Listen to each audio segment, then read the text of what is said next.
रंधावा साहब का ना तो वो बयान सुना है, बयान सुनूंगा और उसके बाद ही मैं उस पर कोई ना कोई अपना प्रतिक्रिया दे सकता हूँ। ओवरऑल क्या इसका कंक्लूजन निकाला, क्योंकि आगे चुनाव आने वाले। देखो, सबसे बड़ी बात यह है, मैंने जब पहले दिन ही बघेल साहब आए थे, मैंने आपको प्रॉमिस किया था as a senior congressman I will try to act as a bridge, और वो मीटिंग्स में हम कामयाब हुए हैं। सभी जितने लोग हैं, कोई डिफरेंट व्यू पॉइंट भी जिनका है, सभी को हमने एक जगह पर इकट्ठा कर लिया और बघेल साहब ने डिटेल्ड मीटिंग सभी से कर ली।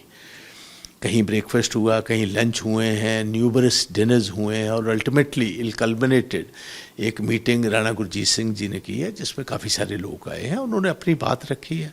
और 70% तो जो प्रॉब्लम्स हैं वो तो बघेल साहब ने कह दिया है, लोकलाइज्ड हैं, और हम बाकायदा तौर 100% हर आदमी को जस्टिस देंगे। आपको किसी लीडर के पास वैसे घूमने की ज़रूरत नहीं है, आप फील्ड में जाओ और जो फील्ड से रिपोर्ट्स आती होंगी उसी मुताबिक सारा कुछ होगा, because we want to win these elections. हमारा मकसद जीतना है, और जीत पॉपुलर फेस ही सकता है, नंबर 1।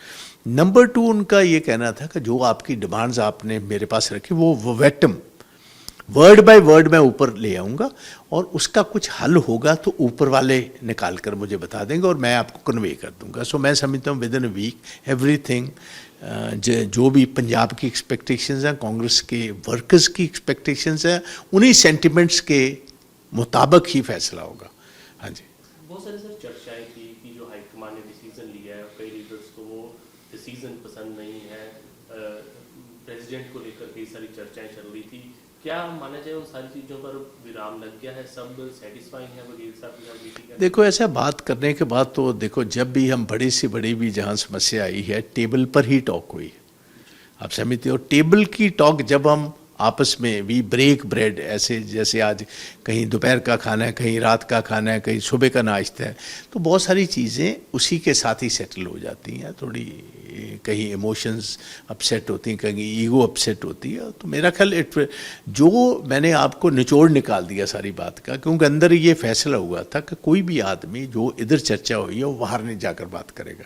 और मैं एज ए सीनियर कांग्रेसमैन, कम से कम मैं वो लक्ष्मण रेखा का जो मैंने वहाँ किया हुआ उनको यकीन दिलाया, वो मैं तोड़ना नहीं चाहूँगा। रंधावा साहब बाहर आके बोलते हैं कि कॉम्प्रोमाइज्ड लीडर कांग्रेस को नहीं चाहिए जो भगवंत मान के सामने माथा टेकता हो। देखो, मैं ये बात कुछ और लोगों ने भी मेरे साथ बात की है। मैंने रंधावा साहब का ना तो वो बयान सुना है, बयान सुनूंगा और उसके बाद ही मैं उस पर कोई ना कोई अपना प्रतिक्रिया दे सकता हूँ। इस वाले क्या टिकट्स को लेकर भी चर्चा हुई कि किनको देनी चाहिए? नहीं नहीं नहीं नहीं नहीं नहीं, ये तो मैंने बताया कि यही चर्चा थी कि जो फील्ड में काम करता होगा पॉपुलर होगा, हमारे सर्विस जिसको पॉपुलर दिखाएंगे। और पार्टी ऑलरेडी लीडरशिप, जो टॉप लीडरशिप है पार्टी की स्टेट की, वो तो जानती है।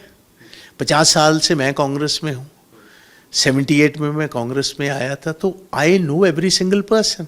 तो मगर उसके साथ ही सभी के सर्वे भी होने हैं, और सर्वे की रिपोर्ट्स भी बड़ी एक्सटेंसिव हैं, और 2-2, 3-3 जहाँ कैंडिडेट, बहुत सारी जगह पर तो कैंडिडेट ही एक है।